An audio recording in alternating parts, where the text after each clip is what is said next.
Okay, second projectile question. So this time we've got a particle is projected from A on horizontal ground such that its initial horizontal is 12, its initial vertical is 14. After it reaches its highest point and it's on its way down, it just clears a wall which is 8.4 high. Okay, so it's going to go up. After it reaches its highest point, it's just going to clear a wall. So let's draw the wall in sort of about there. And that's 8.4 high. And again, these two numbers have already been separated into its initial horizontal and its initial vertical. Okay, so you'll see an example where it's not done like that, but this one is separate.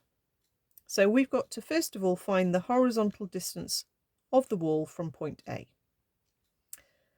But the information that we know about the wall is vertical. Okay, so this is an example of we've got to use the vertical information first to find out when it gets to this point, and then we can use the t that we're going to calculate to work out then how far horizontally it's gone in that time. So the connecting bit of information is the t. So actually, even though it says find horizontal, if you think about what you know more for the vertical, because you knew the u is 14, the a is minus 9.8 because upwards is our positive, s is 8.4 up as well, and if we listed horizontally, we just know u is 12, a is 0, but we don't know anything else.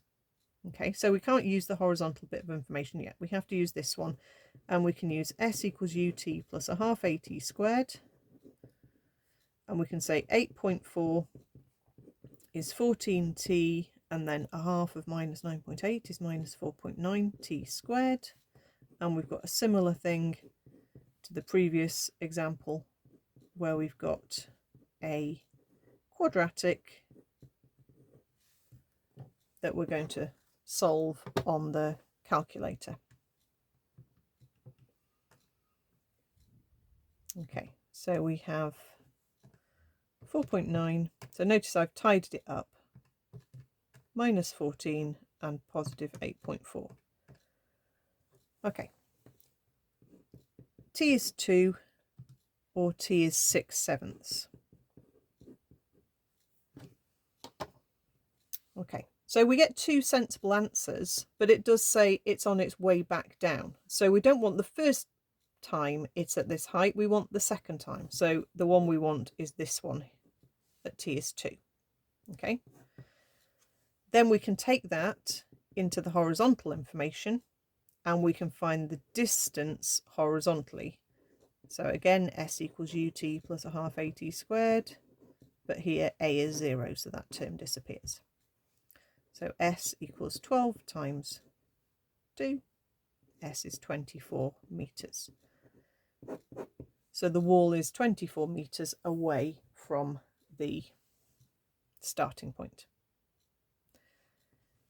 For the part B, it says find the speed and direction of motion of the particle as it clears the wall.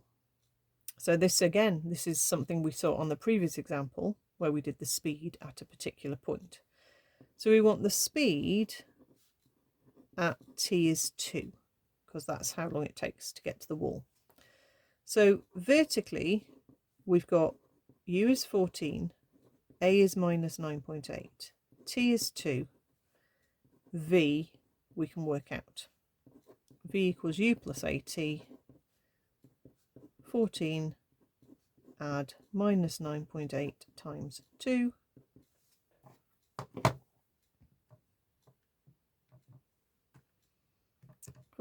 minus 9.8 times 2 is minus 5.6. That's fine to be a minus, it means it's moving downwards. Horizontally, u is 12, a is 0, therefore v is still 12. Okay, so what you've got this time is you've got your object going with a speed 12 horizontally and a speed of 5.6 downwards. Okay, and your Pythag direction is going to be going that way. So your speed is 12 squared plus 5.6 squared. You don't need the minus on the 5.6 because you're squaring it anyway. 12 squared plus 5.6 squared is that. Square root it anyway. And we get 13.24. And this time it also asks for the direction of motion.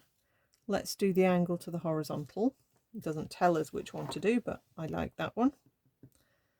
So we've got a triangle with a 12 there and a 5.6 there. So our speeds are basically pretending to be distances. We're doing trig and Pythag with speeds. Okay, so we can say that tan theta is 5.6 over 12. So we're going to go shift tan. It's normally degrees in these sorts of questions. And that gives me theta is 25.01. Let's just say 25 degrees. And I'll just say below the horizontal, even though I've drawn it anyway. Okay, so that's that question.